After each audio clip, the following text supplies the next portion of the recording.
I'm Jeff Bell for whom J Bell calls. And I am Christian Williams at C. Williams NFL, and this is the Devy Royale. I do this day in and day out, all night long. Yeah. This is all I think about. This is all I care about. Y'all all I care about. Let's go, man, it's here. We televised, so you know we gotta show out. Yeah. They talking junk, so you know we gotta put them to sleep. Yeah. Let's go, man. Let's go. Don't play. We do this every day. We work too hard, day in and day, like I told y'all. They don't do what we do. They don't do what we do. They never done what we did.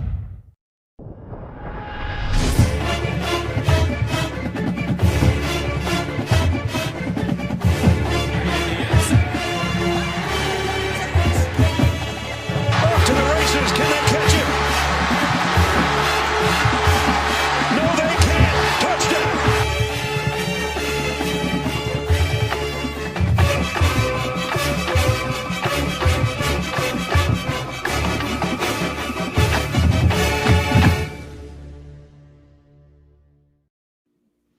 Welcome to another episode of the Devy Royale. I'm not sure what episode, but it's a lot of them. A member of the Going for Two family. Today on the show, we'll be doing a Devy breakdown on three of the top SEC East teams in college football, picking a matchup of sports events, our top 5 2023 wide receivers, and discussing the best and worst uniforms in college football, and me yelling at Jeff on that segment. But before that, we are going to go into some college football news and some NIL news, some show me the money news. And these college athletes now are making money for endorsements. And so we're excited to talk about kind of what's going on with the endorsement money and everything there. Jeff, we'll start with you since you're on vacation and you graced us with your presence. What do you think of the NIL and them college athletes making money? Good for them, man. Show them the money. You know, we know that they are generating revenue. These guys are creating so much money for these schools, for the sport as a whole. ESPN is cashing in. You see them on the programs. You see them on the commercials.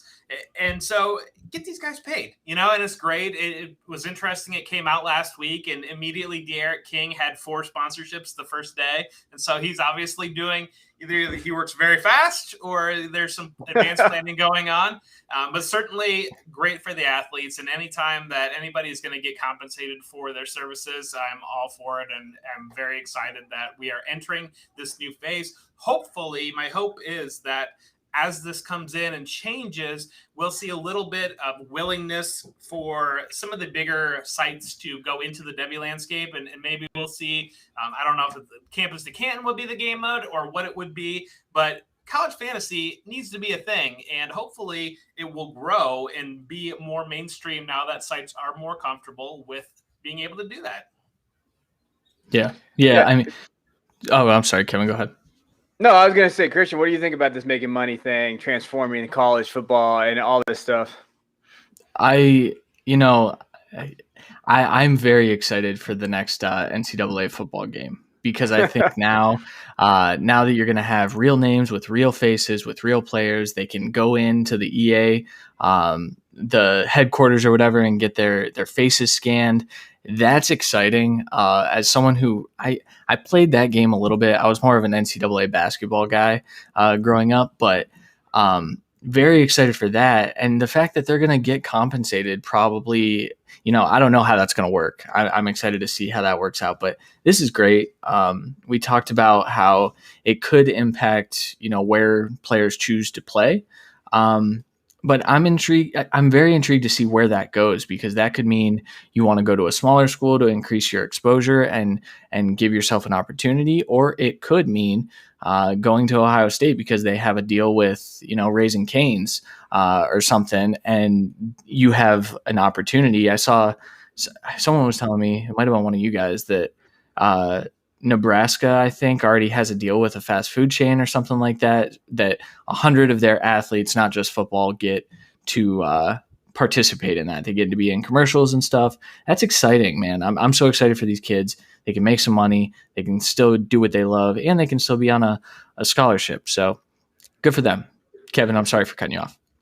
No, I spent way too much time playing NCAA 14. I think I spent more time playing that than with my kids, to be honest. Like I used to have like spreadsheets before I was into fantasy life. Like I actually like had like champions and rivalry games. I was a nerd. This is why my wife and me have been together 10 years, because that's it. That's all we could have. But no, as far as like the NIL stuff, I love it. I think it's fantastic for the athletes. They deserve money. I mean, we all know I played one half of a year as college football in junior college. And even then I was, 6 a.m. grinding college classes. It's a whole different experience. And the way I look at it is if students are upset about the athletes making more money, like what are they bringing towards the school? Like the revenue and all that kind of stuff. It's just a harsh reality of it. And hopefully we can figure out a way to do that. But it is interesting. I got to give a shout out. I know we're a football pod, but whatever. It's July. I have Fresno State women's tickets to basketball team, and they have two twins down there. And the sisters, the Cavendish sisters, they actually just signed a deal with Boost Mobile.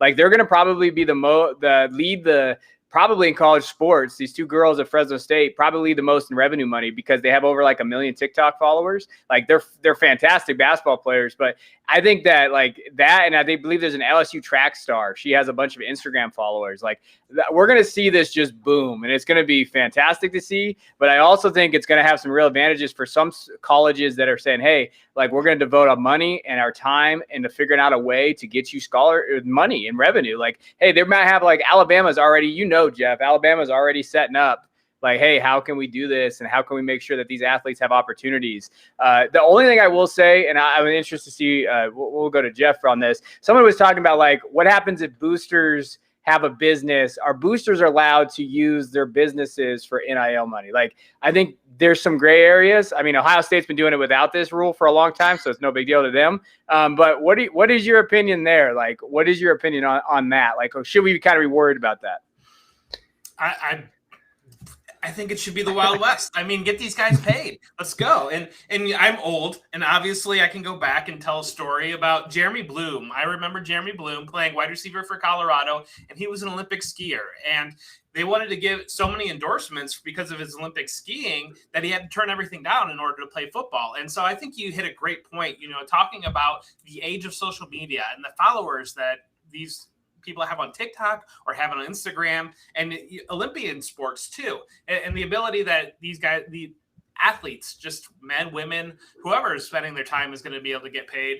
And certainly if a booster wants to buy a guy to come to Columbus, Ohio, let's do it. Because there's a lot more money in Columbus, Ohio in the businesses than there is in Clemson, South Carolina, or even Tuscaloosa, Alabama. So bring them on up. Let's go. I do think that compensation is going to be the single biggest driver in recruiting, and it's going to be very, very soon. Yeah, no, I agree. Do we have any favorite sponsorships out there, Christian, that you like so far? The one that kind of shocked me was Miles Brennan getting a very quick Smoothie King sponsorship.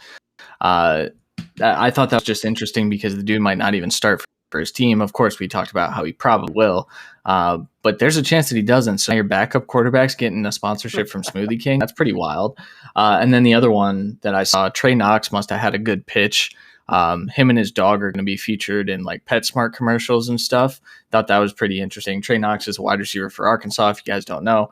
And so I thought that was kind of cool. Like the dude was like, yeah, I have a Husky. Let's turn that into some money for me and my Husky. Like that's so cool. I'm so happy for these kids. Yeah. Jeff, do you have one? I have one. I didn't know if you had one. I don't have one. I'm sorry. All right. I'm on vacation mode. I'm doing my very bad. best. Damn it.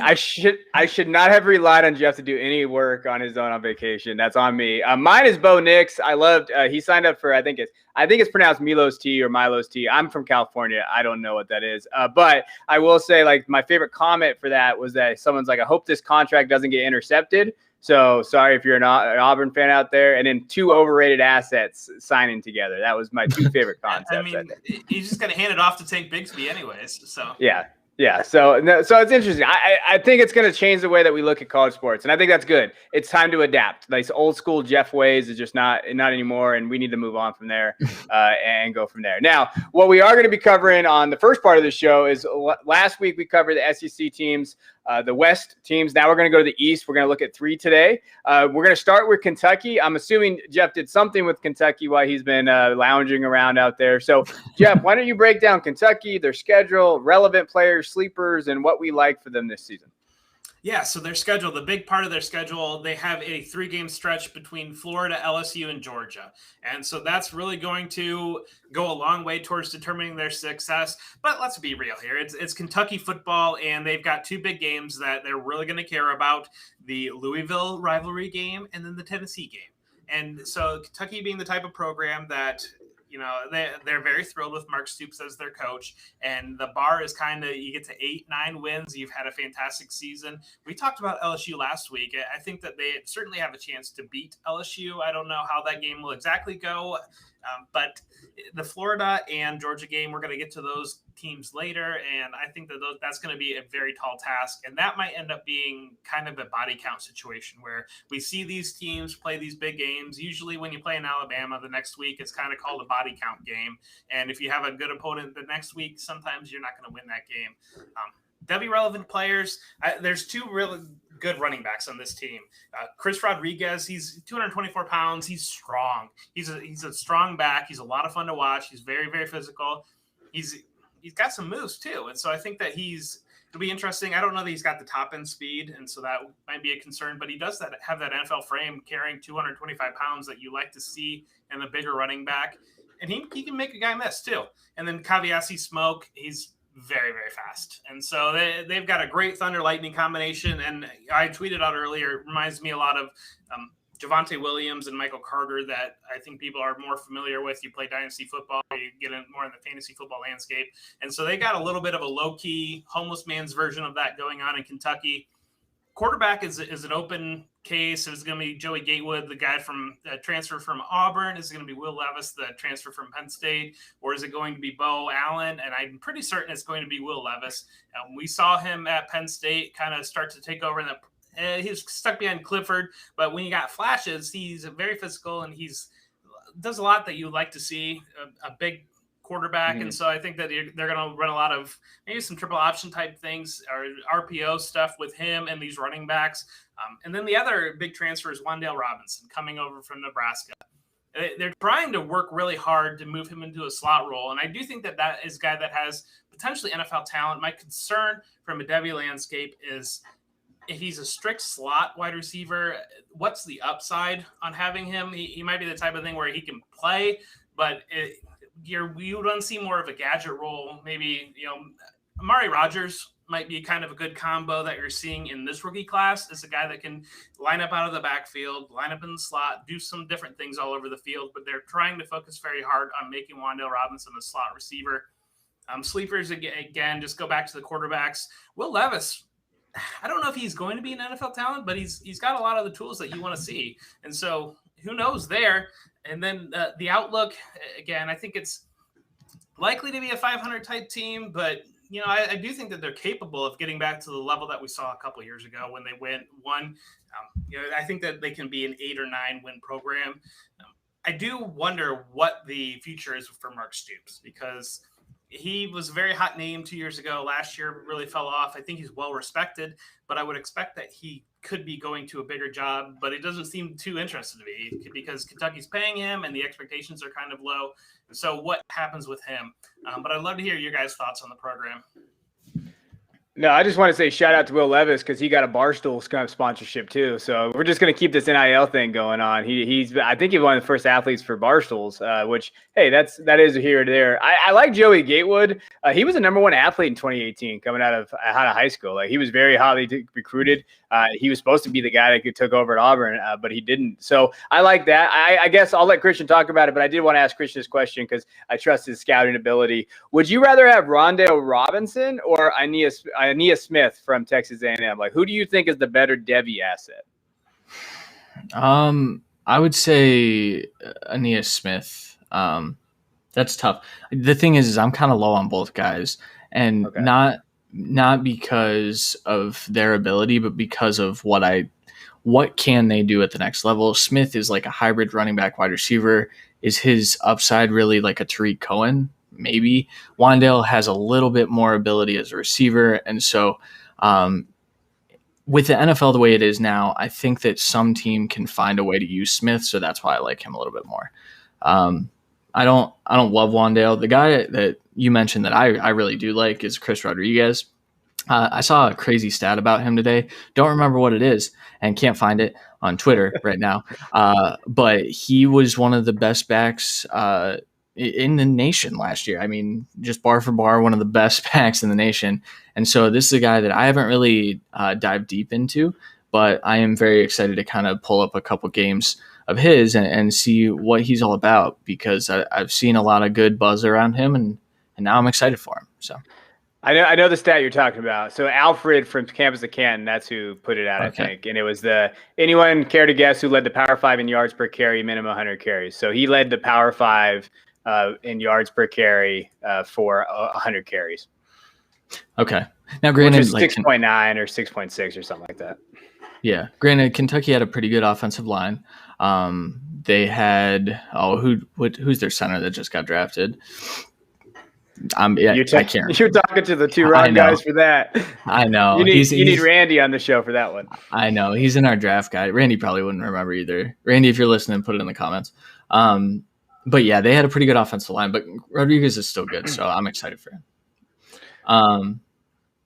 I was going to say, so you guys both think that Levis is going to start then? Yeah, I think it's going to be Levis. I think Gatewood has a shot, depending on what offense they kind of want to go to. But I think Levis has the upper hand. But Gatewood's super athletic. I wish he would get a shot, but I don't know. I think it's going to be either one. But like they said, they're gonna run the ball. I mean, that's going to be the key for them. Yeah, cool. All right. Well, hey, let's go to Florida. So we got Christian. He's going to be breaking down Florida for us and going through kind of their schedule. And I don't know if it's a rebuild or a retool or whatever. We'll see. So Christian, what do you see for them? Yeah, I don't know what it is either, to be completely honest. So their schedule, they've got an Alabama game in like week 3 or 4, I believe. September 18th is the Alabama game. A lot is going to ride on how they play in that game. Last year, obviously, they went toe-to-toe with Bama with Kyle Trask throwing the ball all over the field. And I'll talk about the quarterback situation here in a second, so I won't get into that too much here.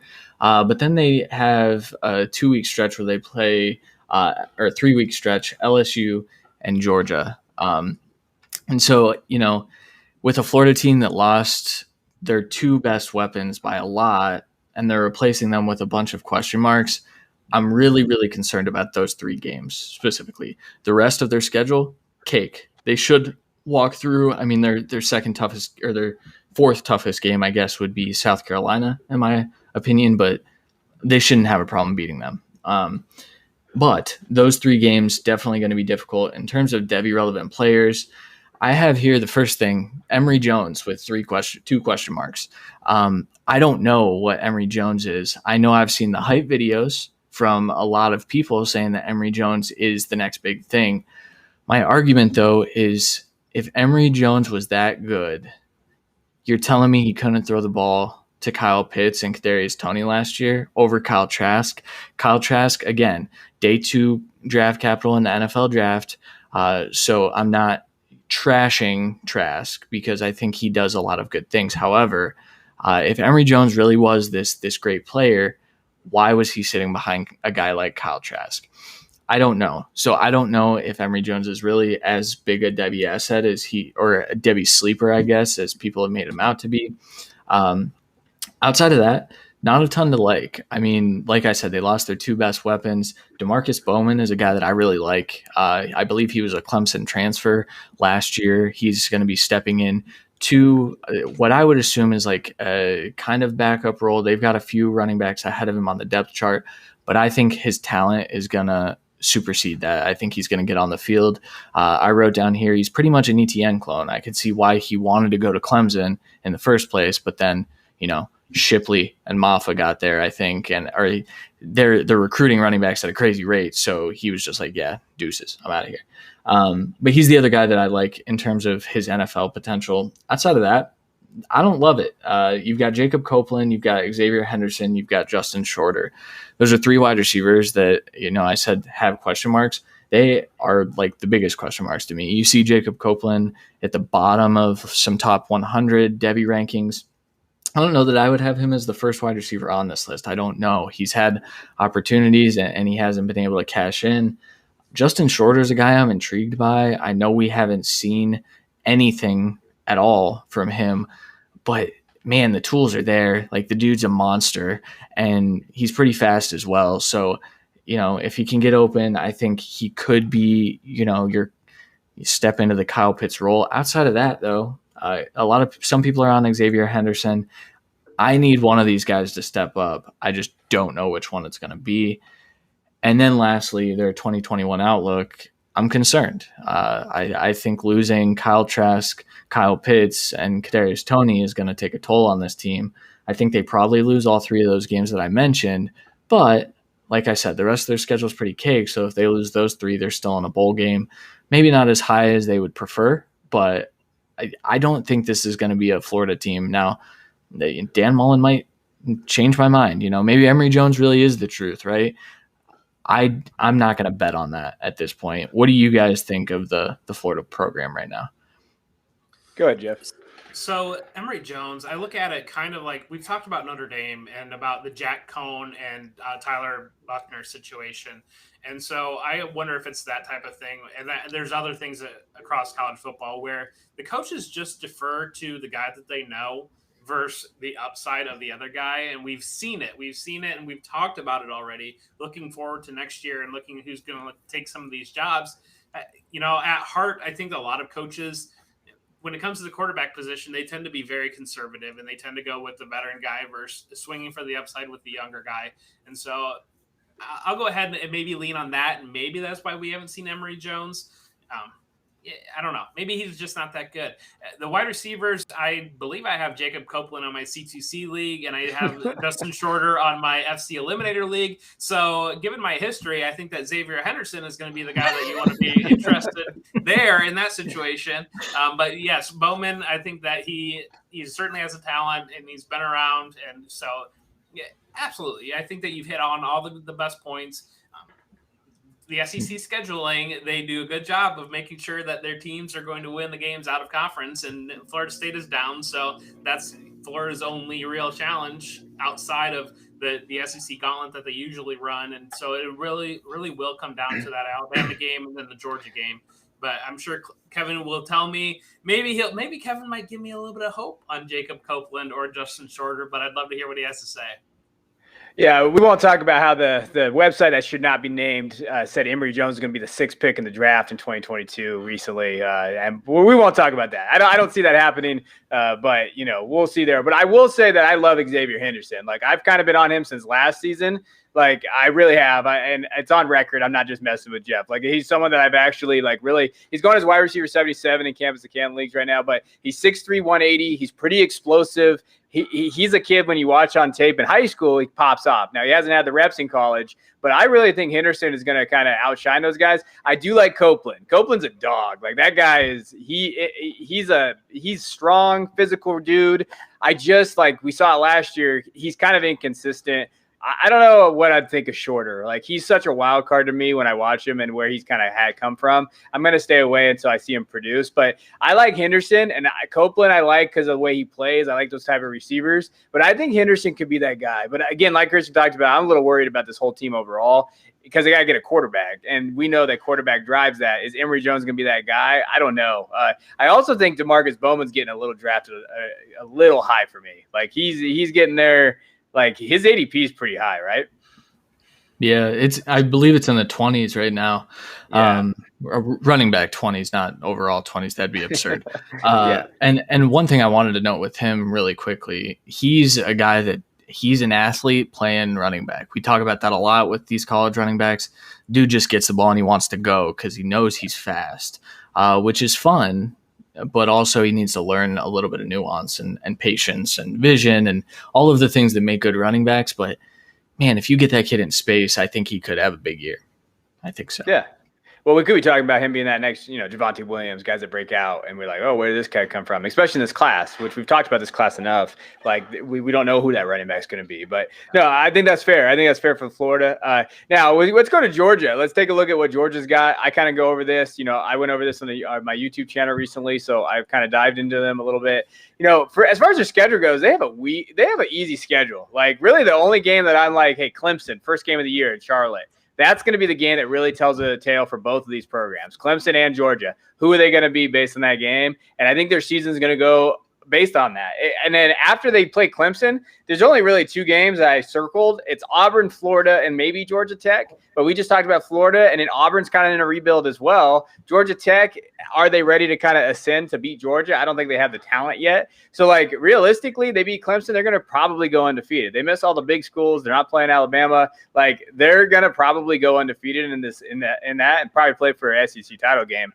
Now, the question marks for me is, so they have a ton of Devy relevant players that have question marks. It's weird. Like, they have a lot of talent on that roster, but like we've talked about JT Daniels before, obviously 6'3", 210, kind of broke him down. He's going as QB 10 right now, which I think is fair. And like, he's probably the most I ever talked to these guys about, like, God, he's so frustrating to watch. Cause like you watch his tape and he does great things well, platform well. And he does all those things that you like to see from him. He has the arm talent, strength. But then when he gets a little bit of pressure or when his mechanics fail, it's awful to watch. And you're like, wait, what happened to this guy? And another thing, too, he's not going to be a runner. Like, he is not a Konami code. He's not a rushing guy. So you're going to have to use him based on his arm talent, what he has. So, like, there are throws that he makes that you're like, damn, that's legit NFL throw. And then there's 3 other throws. And he did come back on his interceptions. He only had 2 last year, I believe, in 4 games. So you have seen that. Like, it did do better than that. But we haven't seen what a full season's going to be yet. So I think for Georgia to be really good, JT Daniels is going to have to be really good. Now, I do think they're going to lean on their running back room a little bit. So Zamir White, James Cook, Kendall Milton, they're definitely going to do that.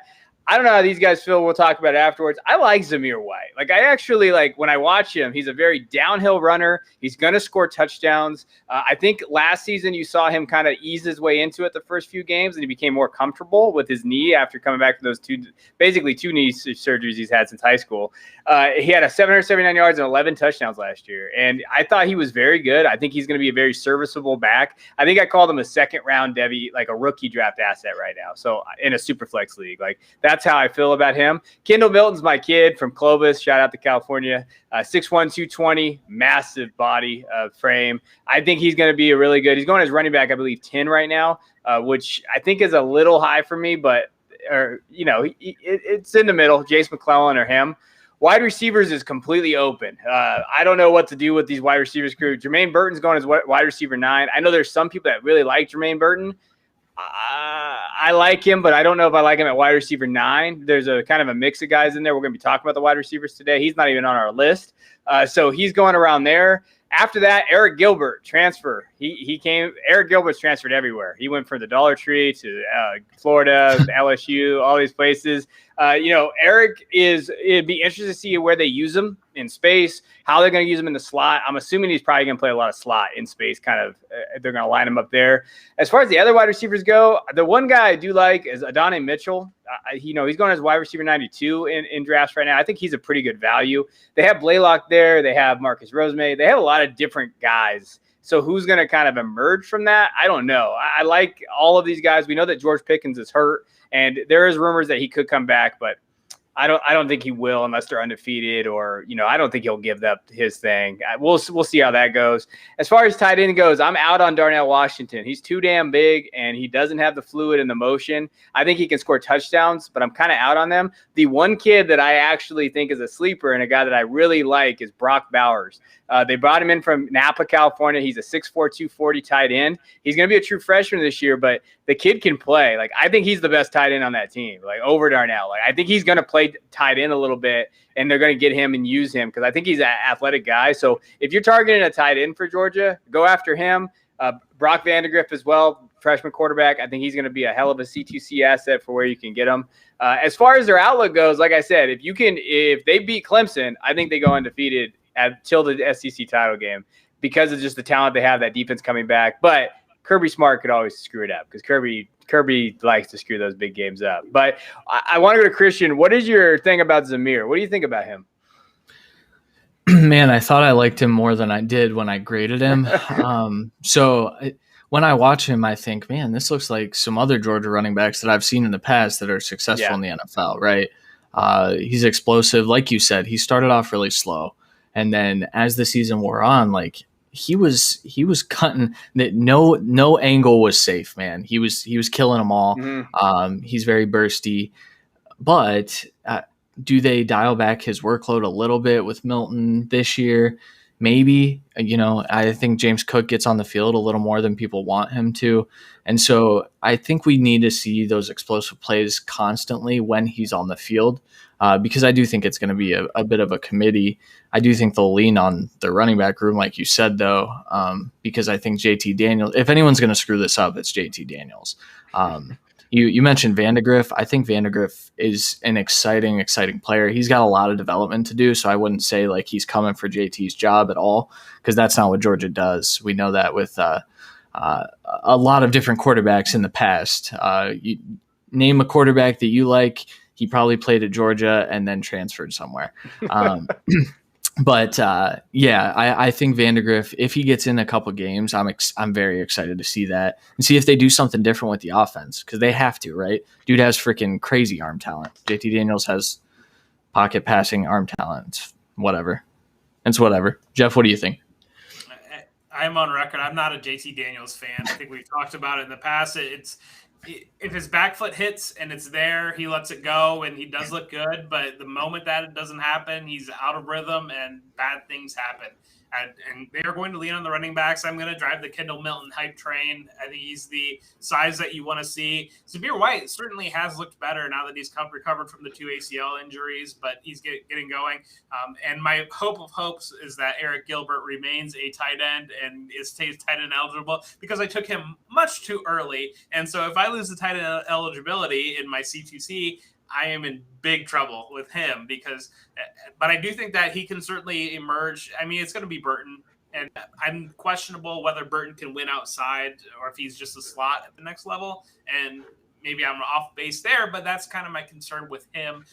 But I do think that Gilbert, if he puts it all together, he's a special talent. And so I think that between him, Milton, maybe Zamir White are the most interesting Devy assets.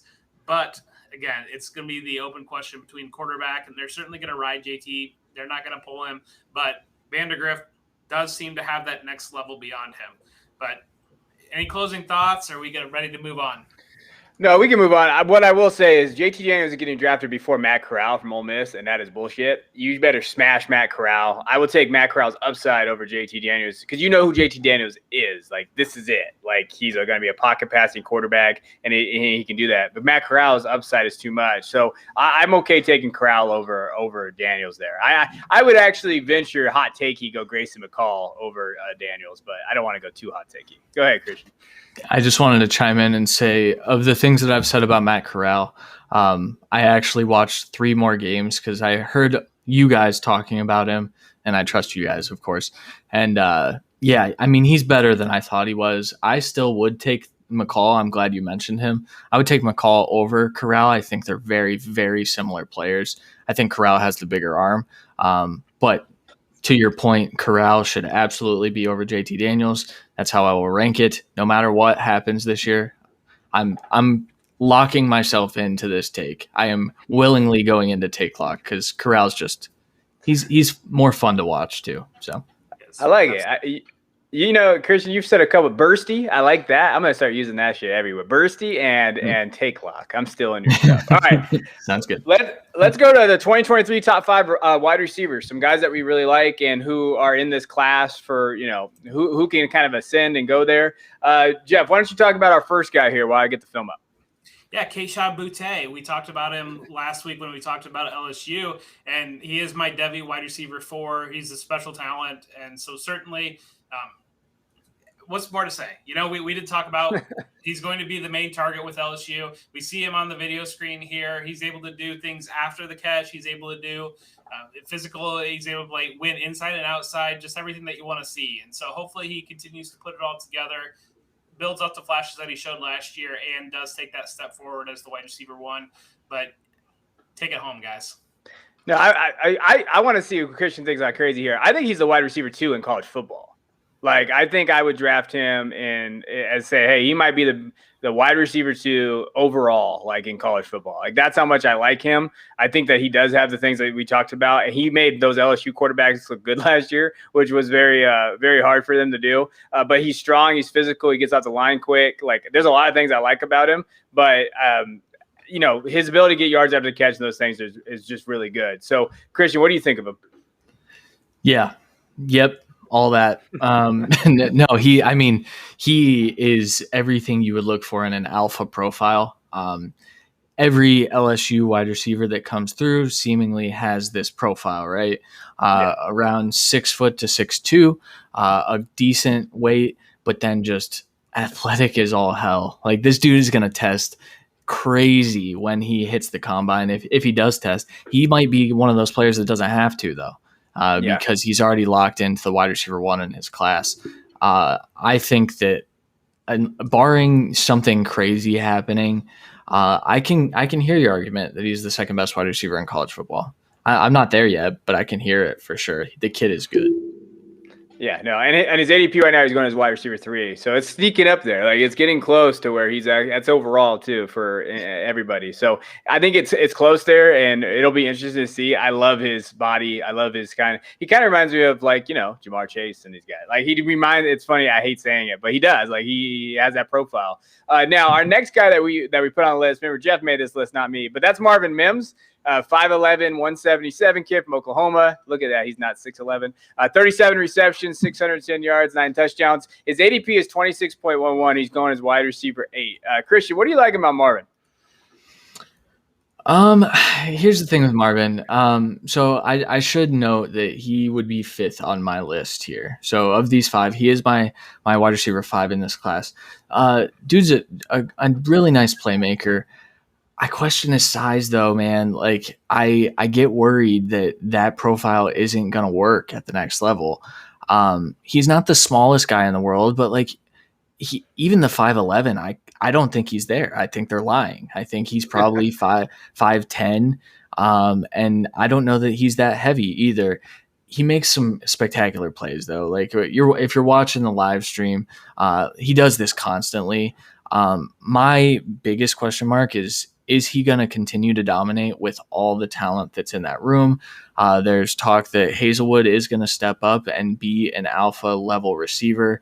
And then you've got Mario Williams, Theo Wees, Mario Williams. You've just got a ton of guys there. If Mims really establishes himself as the best wide receiver, then yes, I'm probably going to bump him up. But for now, I have my concerns. I'm sorry, Jeff, if you love Mims. I asked for feedback on the list, and you guys gave me the thumbs up in the chat, so I figured we were all good with it. I wasn't quite sure where to go, but, we're doing our best here, and we've seen Oklahoma receivers be productive at the NFL level, and so certainly if Mims steps forward as the number 1 wide receiver in that room, that's what you'd love to see. I'm open to arguments and willing to move things around. And so things can be fluid. We don't quite know. And so I apologize for having him number 2 if that's not where he should be. But I do think he's kind of that Oklahoma classic profile that we've seen wide receivers where he can win deep. He can get him the ball in space. He can do things with the ball in his hands. And so he's a talented player. No, he's my wide receiver 5 as well right now, but I don't want to throw that out there. But what I will say is that even though he's there, I know. I will say this, like, this is a big year for him, because if he does produce like he did last year, even better, then we're going to say, okay, he could be a top 3 wide receiver. But I think he benefited from injuries. He benefited from the targets that he got. So, like, I think we have to wait and see on him. Like, I have a little bit more concerns. That size worries me. And like I always tell people, like, don't just go to their college school and see what their height weight is, because that shit's a total lie. Like, you have to be, I always say that when I put it up here, yes, it looks like that, but we don't really know, because these guys come in, like, I think Tutu was like 105 pounds. So, like, you have to be careful with, like, how much, like, their weight, their size, those type of things. But no, he's my wide receiver, but we're doing top 5. So he's in the 5. Like, he's in that. He is in the 5. Yeah. Yeah. All right. Let's go to another guy, Raheem Jarrett from Maryland. 6 foot 200. 2020 season didn't have a great, breakout year. 17 receptions, 252 yards. But the Big Ten was awful last year with COVID and everything. 19.51 ADP. He's going as wide receiver 6 overall. So Raheem, Christian, why don't you give us some Raheem while I get that up? Raheem. So sorry, Jeff. So he's my 3. But when you made this list, he was my 2, and then I started kind of diving into the film a little bit. And I bumped one of the other guys that we're going to talk about here soon up above him. Raheem, again, we just need to see it. He's incredibly, incredibly dynamic with the ball in his hands. If you're watching, you'll see him juke out a ton of defenders. My biggest question is, can he actually make people miss, or is he just going to try to outrun them after he gets the ball in his hands? Good athlete, good hands, very subpar season because he has a very subpar quarterback. That hasn't changed for me. And so I think what's going to happen is people are going to start to fade him a little bit because the college production might not be there. Granted, they don't have a ton of guys either, so he could see a 40-50% market share of targets, and then he is rivaling Boutte as the 1. So very talented player, though. Like I said, he's my 3. Yeah, I like Raheem. I like his size, 6'2", 200, and his ability to get the yards after the catch and do that, like with that size, it like pops for me. I'm like, wow, that looks good. We got to see him do it though. Like this is why that 2023 class wide receivers, they're talented, but let's see where that production goes. Can he do that? I have a little bit more faith in the Maryland quarterback, our boy. God, I'm gonna screw this up. Why can't I not say it? Tua's brother was there, and I think that he's gonna struggle with Zach a little bit. They're gonna run a lot. I do think that I like him. I do. He's 6'2", 200. But like I said, there is another guy that is my 2-2. I think we and me are on the same page. Jeff, what do you like about our boy Raheem? The physicality, the athletic ability, and I think that sometimes what we see when a guy like that goes, he's dominant in high school, and so he gets away with some of the technical stuff, and then he goes to Maryland, and he's the most physically gifted wide receiver, so maybe he gets away from with the technical stuff there too, because he's going to get the ball anyways, he's going to get the playing time anyways, and so if he can work on those things, maybe he can follow in. We've seen actually Maryland has done a fantastic job of producing wide receivers between DJ Moore and Stephon Diggs, and so he can certainly follow in that lineage, and he could be a very gifted NFL wide receiver, but he does need to clean up some of those technical things.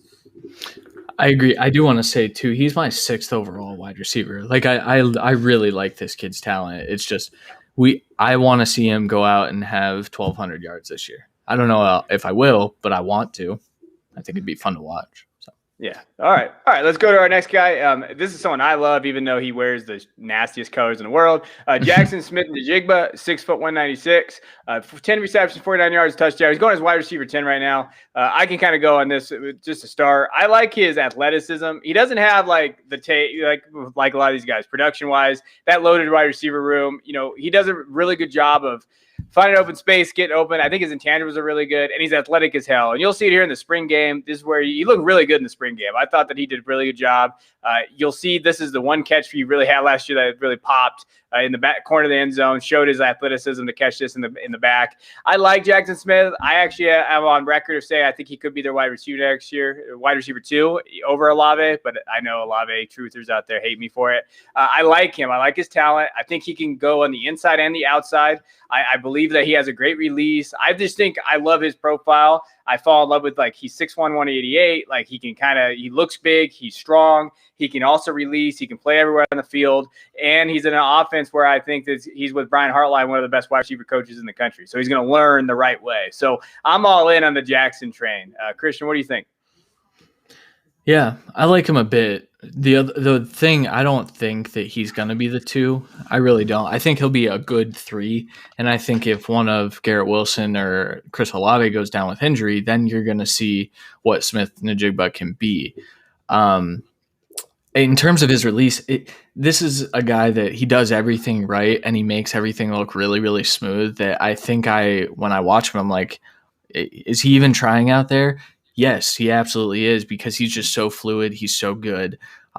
Just a very good very good football player that goes to a very good school that just produces crazy amounts of wide receivers and crazy amounts of NFL players. And so I guess what happens if, he is the 3, but maybe some games he's the 4 because they have someone else step up. That's where I hesitate. It's not going to matter. He's going to be a first-round NFL draft pick, I think. So, Jeff, I know you want to talk about him. Yeah, so on the C2C side, it's going to be off splash plays because there's just not enough volume to go around to really, and he's kind of one of those, and these Ohio State wide receivers, we saw a great production last year from Olave and Garrett Wilson, and they kind of, I think the shortened year, they just were going to rely on the veteran guys and get through the season and go for the college football playoff. So I'll be curious if they kind of rotate, like, they talk about zone 6 at Ohio State, where they rotate through 6 wide receivers and get everybody playing time. And so hopefully that's what we see. But still, even then, it's going to be splash plays on the college production. He showed up the moment he came in. Julian Fleming was the number 1 receiver in the nation in that recruiting class. And Smith and Jigba, the moment that he came in, he separated himself. And so we've seen it. He, as a true freshman in the 2019 team, he went right in and he claimed a spot and he was playing valuable snaps. And so I think he's a very special talent. He's an NFL talent for sure. You're just not going to get big college production. He's not going to be the number 2 wide receiver in the offense. I'm sorry, Kevin, but okay. I don't blame you for liking him, but I'm just telling you, it's not going to happen in that regard. Next year, okay, certainly right, he can take off, but no, he's a good player. I wish Olave would have left, man. I really do. I mean, he should have. For everything in general, Olave should have left. I don't know why he'd stay. He just wanted to come back and beat Michigan again. So it'd be 5 times he beats Michigan. All right, Quentin Johnson is our number 5 guy. So Quentin Johnson, TCU kid. I love this kid. 6'4", 193. 2020 season, he had 22 receptions, 487 yards, 2 touchdowns. Big play guy. He's going as wide receiver 13, which I actually think is too low for him as ADP. Like, he's much better than that ADP. I know Christian likes him. So Christian, what do you like about this kid? Everything, man. Everything. He's my wide receiver 2 in this class. You watch him with when he gets his hands on the ball, you're gonna struggle to take him down. He's a thin dude. BMI Twitter's gonna hate this kid. For sure. Just like they hated CD Lamb. And the problem is when I watch him, and I know it's another Big 12 receiver, but I see a lot of what CD Lamb did in that Oklahoma offense from Quentin Johnston. He can go up and get the ball too. That's my thing. Like, I watch this kid and I see how explosive he is as soon as he gets the ball in his hands and how he makes defenders miss. And then you see like the highlight plays of him just laying out across the middle to go up and get it. This is a guy, like, this is going to be one of my guys that I just stand forever. It doesn't matter if he's successful. I think he has a chance to rival Boutte. I think it's going to be a CD Lamb, Jerry Jeudy discussion, the way that was, and then Henry Ruggs just snuck his way in. I could see that happening. What do you guys think of him? Probably not as much. Oh no, I love Quentin Johnson. Like, I love this kid. Like, I've liked him. I think I wrote about him early in the season last year. After one of his catches, I was watching. I was like, holy shit, who is this kid? And he just pops. Like, I think he can be there. And with all the kind of the question marks we just talked about, there's not he's my wide receiver. Like, he's my wide receiver 2A with Rakeem. I think they're kind of really close. Like, to me, like, they're in that same tier. But, if Duggan can be the kid there and actually get it to him and do that, I think he's a steal right now in drafts. Like, when I watch him, he's going to be a stud. This kid is going to pop. And like you said, I know BMI, all you out there, you're going to hate us, but we're film guys over here. So, everything from a film perspective, it stands out to me that he's going to be a stud. Yeah. And again, so I'm sure we mentioned it last week talking about running backs, but if you're in a rebuild in Dynasty, 23 draft picks, because we just ran through 5 wide receivers, and I think you can almost interchangeably rank them 1 through 5. And that is not even mentioning, if Hazelwood steps forward in Oklahoma, if Julian Fleming actually pops in Ohio State, there's so much talent in the 2023 class. And so, again, get those picks to rebuild. And that's the closing thought on that. And now it's time to transition into the next part of the show. So, as always, we're broken into 3 different categories. The winner, we're going to play these games. The winner of each game gets a hypothetical poker chip. At the end of the show, whoever has the most chips is declared the winner, and we move forward. And I on vacation, and so I am the reigning champion. So I unfortunately do not have my turnover chain of immunity, but it's back, and we'll be back and ready to roll next week. And so the first game we're going to hit to Christian with the sportsbook rundown.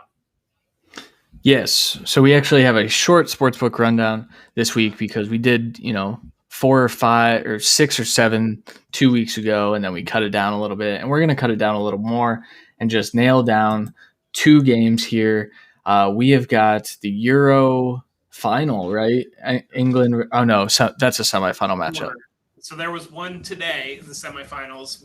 We couldn't use right. it. And the frustrating thing is we could have used that game. We could have used the golf tournament, that the match that's going on right now. So I know we're scrambling, but yes. Okay, so the soccer match that we are going to pick is England versus Denmark. Denmark seems to be a team of destiny. I don't think they are as talented as this would indicate, but we know what happened earlier in the tournament. And so, Kevin, I'm going to you, England or Denmark. I'm going to go Denmark, and for this reason. England has won just one of their last 6 competitive meetings against Denmark, and that was in 2002. So I'm bringing knowledge and stats. Denmark is who I'm going with, even though I don't watch soccer. I'm bringing England because I've got some English heritage, so I'm bringing England. What do you have in you? Every show you pick. I went to France for German, some school shit. English. I went to Germany. France, What are you, Jeff? A little bit of everything. Okay. I don't know. Heinz 57. That's what my grandparents told me I am. Okay, sounds good. I'm also picking England, and because Harry Kane is one of my favorite players, I think this is the last time I'm going to get to watch him play while he's on my favorite soccer team in Tottenham. And so, he's not even playing for Tottenham, but I still want to cherish my last moments watching him play. So I'm going to pick England and hope that they do get a championship plus, or a Euro Cup. I don't know what they call the final. However, we also do have a lot of like British people in the fantasy community, and I just want to see them thrive. And so go England. I'm rooting for you, and that's who I'm picking. Now I feel like a dick. Thanks, Christian. You came with the hard stats, and we went with feelings. And so I think you're probably going to win this one. All right. The second game and the last game in the sportsbook rundown this week is the Suns versus Bucks. Game 2. Game 1 is on right now. They're showing the LeBron block, and I'm very excited. I'm very sorry for that. That's exciting stuff. All right, Suns versus Bucks, game 2. Kevin, who you picking? I'm going Suns because I want Chris Paul to win a ring, so I need him to win the first 2 games at home. Okay, I think they're at home. I'm not sure. I'll go Bucks because I imagine Christian's can go Suns, and we got to figure out something to make this show work with only 2 games. Yeah, I am also going to go Suns. I think the Suns are going to win this series in 5, and I think that means that they're going to take the first 2 at home because I don't think they win 3 straight after that. So I'm going with the Suns. I think Devin Booker is going to go off. I don't know what the score is right now of the regular game or the first game. So, all right, that'll do it for the Sportsbook Rundown. Hopefully we get a winner out of this. If we tie, we'll split the poker chips. We've done it before. It worked out, right? Yeah, I think so. All right, let's go to prospect poker real quick. I think we have cards. I think Jeff said we have cards. So the rules of the game are simple. We're going to toss 3 cards in the river. We're going to play poker basically while you guys watch us. And for this, we are going to do something a little different. We're going to reveal our best and worst college football uniforms. So we're going to look at uniforms we like and don't like. And so we're going to start with best. Christian, why don't you give us your best? This is kind of a hot take, I think, because a lot of people go with the traditional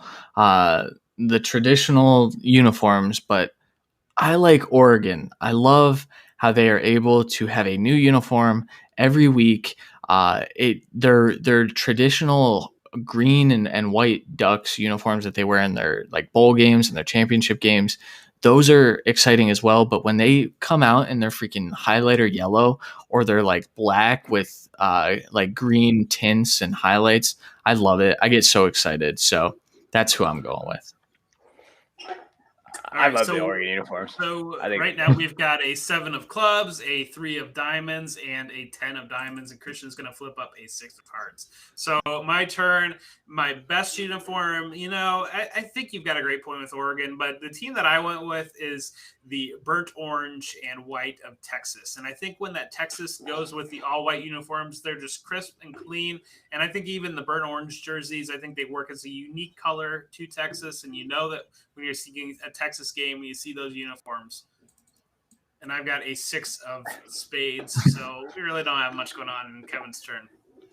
All right, so my best uniform is easy. It's the Michigan helmet. I don't know how you can't pick the Michigan helmet because it is the greatest uniform on the face of this planet, and it means a lot to me as someone who had one when I was like 3 or 4, and I still rock it, and that's where my Michigan fandom comes from. It is the iconic symbol logo of college football. So Michigan Wolverines helmet. I don't know who could pick against that. And a 9 of diamonds. That's right. Thank you for giving me that lead. All right. All right. We're going to go to worst now. Christian, why don't you tell us your worst? Yeah, see, this is going to get us canceled. I'm sorry, guys. Alabama. I think the Alabama uniforms suck. I think they're boring. I think that the numbers on the helmet, like, it's a cool idea in theory. Also, just doesn't work for me. I don't like the uniforms. I think it's because I've seen them so much in championship games in the last decade or 2 decades even that I'm sick of them. So screw Alabama uniforms. Get some new uniforms. Update them. So we got a 5 of spades. So my turn. So the worst uniforms go to, that Michigan helmet is iconic, but it goes back to Princeton because they stole it from Princeton. So they stole their helmet. So you got maize as a color, apparently. I think it's corn. I don't know. So you're calling vegetable one of your colors. You've got a stolen helmet. Maize and blue just looks so ugly when it's getting boat raced all over the field against Ohio State Thanksgiving weekend every year. So Michigan uniforms, I think are just disgusting. And a king of spades. Well, you're wrong about that, but I won't harp too long because I have a heart out here because I'm driving to San Diego tonight. All right, now my worst kind of I was thinking about this. It took me a while to figure it out. Then Christian gave me the idea because he picked Alabama. Penn State, your uniforms suck. Like, I don't know. Like, you need to kind of you got to redo your stuff too. Like, I hate that they don't put the names on the back. Like, I know all that stuff. I know the paternal era and all that kind of stuff. I want new. Like, I'm on terms with Christian's idea. Like, Oregon is cool. Like, they have different stuff for these kids. The kids love this type of stuff. You have to be updated. You have to do that stuff. When I was coaching varsity the last few years, they wanted black uniforms, and I petitioned my school to get them. So we got black uniforms, even though black wasn't part of our colors, because these kids like that kind of stuff. I mean, it's for them, and that's part of it. I think these institutions take their tradition a little bit too seriously. Like, you got to kind of go with the times in 2020 and get these kids there. So Penn State, fix your uniforms. All right. I'm with that. Win. Yeah, I want to run them too, so I win the show again. That's a three game streak, dude. That is a 3-game streak, and I did not win for a while, so it's nice to be on a 3-game streak. So the next thing that we have is we're going to play a little bit of blackjack, and so we're going to do that by playing some trivia too. So trivia blackjack, I'm getting it set up here. So give me a second. All right. All right, so we've got this out here, and the way we're going to do this, we're going to turn the cards. If you get the answer correct, then whatever is best for you. If you get it wrong, then whatever's worst for you. So Christian's going to toss up a 12. And Kevin's blackjack. got a 16. And Blackjack. Good. 11. All right. So I think that puts me up. So anybody got a question? Sure. I'll ask one. You should know this. I feel like we've been asking too hard of questions. We haven't gotten one in a while, so giving you a change up here. What is the name of the award given out each season to the nation's top quarterback? The Davy O'Brien Award. Correct. Good stuff. Cool. Nice job. Oh, look at that. 20. A 20. All right. It's pretty good. Christian, All right. I'm up. Someone hit me with a question. I got one, but it's not football related, but you should get That's this. fine. What year was the first iPad released? The first iPad. Oh God. I'll say 2008. Ooh, 2010. That was close. Dang, that was my second guess. 2010 was close. All right, I have to hit again. Yeah. I feel Someone like have a Jeff question? I doubt Jeff has a question because he's on vacation. So I'll do another one. Sorry, I don't have a question. It's okay. Yeah, I got a question. Hold on a second. I have one right here. Which U.S. state is home to the Augusta National Golf Club? Georgia. Boom. Good. We got it. Boom. Busted. All right. Busted. All right. Dang. Do we want to close this thing out then, or you want to give Kevin a chance? No, we're gonna close this out because my wife. I gotta get out of here to I figured vacation. as much. And you already won, and I was very underprepared for the blackjack trivia. I gotta do better at this. We gotta figure some stuff out. We'll restore kind of things. Anyway, you get a 30-second FaceTime. Set your pre-ranked draft queue. I certainly understand you want to be involved and get the flow of the drafts, but if you're not going to be around, you're going to be in meetings, whatever it might be, go ahead and pre-rank some players and let's just get this thing rolling. Happy Scott Fishbowl week. It's great to be here. Great to be in charity. We're almost to $30,000 on the Podathon, so go ahead and donate a little bit to charity and just have fun and enjoy it. But at the same time, if you're going to be away, like I'm on vacation, I set a pre-rank last night, and the draft kept moving. So go ahead and do that again. So, all right. Go ahead. Next week on July 13th, we will be back again at 9:30 on the Going for Two Network. Be sure to catch us. I think go. Be sure to catch us on the Going for Two family of pods. Until then, I'm Kevin Coleman at TheBoys_22. I'm Jeff Bell for Him J Bell's Holes. And I am Christian Williams at C Williams NFL, and this is the Devy Royale.